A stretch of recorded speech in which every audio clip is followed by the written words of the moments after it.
कराची के इलाके कस्बा मोड़ के करीब फायरिंग, 2 अफराद हलाक, 1 जख्मी हो गया।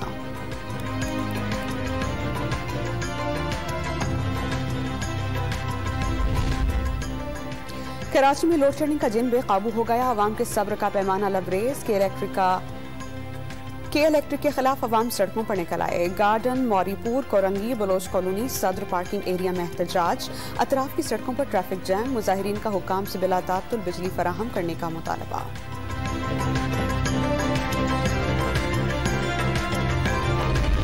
फ्रांस ने ईरान और वेनेजुएला को ऑयल मार्केट में वापस आने की हिमायत कर दी। तेल की कीमतों को रूस के रहमो करम पर नहीं छोड़ा जा सकता। फ्रांसीसी हुक्काम ने कहा कि ईरान को वेनेजुएला को इंटरनेशनल ऑयल मार्केट में लाना होगा।